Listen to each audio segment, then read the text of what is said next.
Wagons are cool. Changed my mind. Of course, if you clicked on this video, you probably already knew that. And this is one of the coolest wagons around. So let's just get right into it. Let's go for a drive.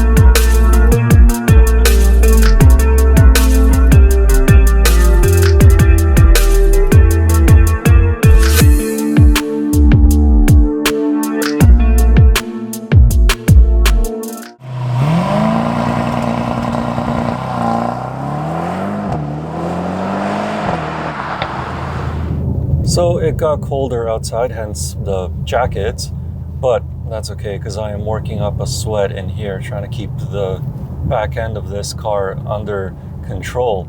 It is so tail happy. Of course, it does have 4MATIC Plus all-wheel drive system, but it's still very much a rear-wheel drive biased system. You can also make it completely rear-wheel drive if you switch it into drift mode. To do that, switch it to race mode, then turn off the stability control system completely, switch to manual shifting, then pull up both paddle shifters and pull up the up paddle shifter if you want to confirm it. And then you have a rear-wheel drive E63 wagon. But I'm not really going to do that right now because A, this car is worth $140,000, so if I get it wrong, it is very expensive. And B, I'm on public roads, so yeah, don't do it on public roads. But when you don't want to drive like a hooligan, this car is phenomenal around the corners. The steering weight and feel is perfect. To some, the heavy steering weight may be a bit too much, especially when trying to park the car. And as well, the steering wheel itself may be a bit too girthy for those with smaller fingers. But for me, I'm okay with the heavy steering weight, and it's something that I could live with as a lighter steering feel takes away from the driving enjoyment, in my opinion. When you exit the corners, pulling you out of them is a monster of an engine that resides under the hood of this E63 wagon. It's a 4-liter Biturbo V8 with 603 horsepower and 627 pound-feet of torque. And it sounds like this.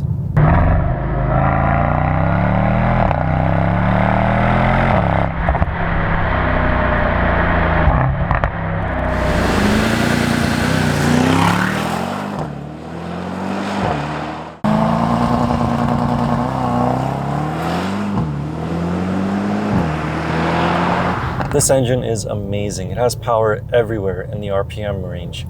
Of course, at say 1500 RPMs, if you put your foot down and you don't let the transmission downshift, then you're going to be waiting a little bit for that boost to kick in. But at higher RPMs, there's only a slight, very slight hint of turbo lag. And that's because this engine does not have EQ boost. EQ Boost is a 48-volt mild hybrid system that provides a momentary burst of power until the turbochargers spool up. It also makes for a much smoother auto start-stop function, and it aids a bit with fuel economy. But when you're not driving like your pants are on fire, the engine calms down in comfort mode. Throttle response is not as immediate, which makes driving it around town smooth. It's also not that loud with the exhaust valves closed. As for fuel economy, it is rated for 10.4 liters per 100 kilometers on a highway and 14.7 liters per 100 kilometers in a city. During my time with the car, I averaged around 14.2 liters per 100 kilometers. Shifting gears is a 9-speed automatic transmission, and I have absolutely no complaints with it. In comfort mode, the shifts are very smooth. Sometimes you don't even feel them at the higher RPMs unless you really pay attention. But in Sport Plus and race modes, you will feel them. However, they are quick, and if you decide to take over shifting duties with the paddle shifters on the steering wheel, they are very quick to respond. And as for the brakes, they do a great job of stopping this car. They don't feel overly sensitive or grabby, and you can have smooth decelerations as you come to a complete stop. However, if you want more braking force, you can option your E63 Wagon with carbon ceramic brakes. Just be prepared to pay $13,750 Canadian. Basically $14,000. I mean, I knew that carbon ceramic brakes have gone down in price over the last few years, but that's still expensive.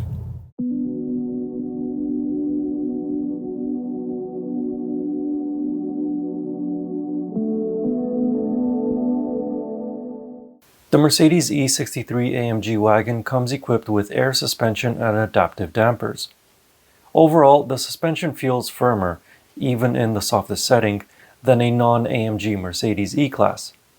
If you're looking for the utmost comfort from an E-Class, this is not the wagon for you. Having said that, the ride is acceptable for city streets, though you may want to play Minesweeper with some of the bigger potholes. As for noises in the E63 Wagon, wind noise is non-existent, but road noise is very evident in the cabin. Of course, there's two ways to fix that. Turn up the stereo, or just downshift a couple of times on the steering or on the paddles and put your foot down. Just listen to that exhaust.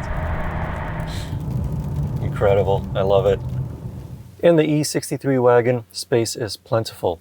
Here in the front, legroom, headroom, no issues whatsoever. In the back, same thing, no problem whatsoever for someone of my height at 6'4" in this driving position, sitting behind myself. The back of the seats, or the front seats I should say, are hard plastic unfortunately, but they do have nice indentations for your knees, and as well headroom, no issues whatsoever.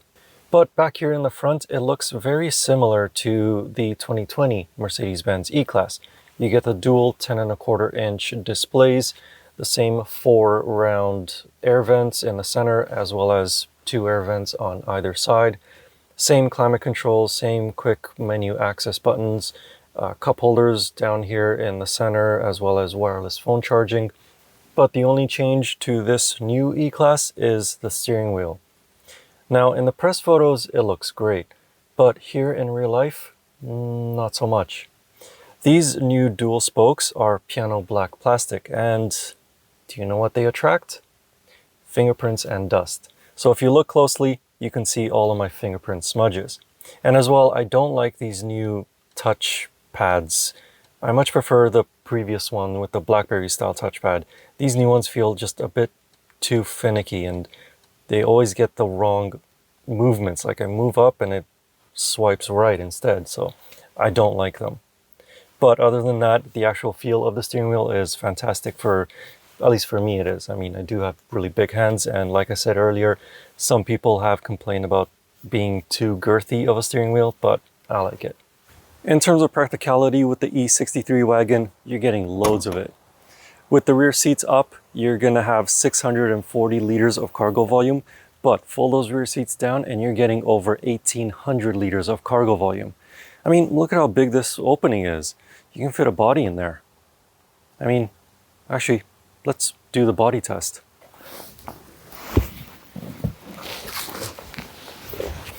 Yep, I can fit in here with room to spare.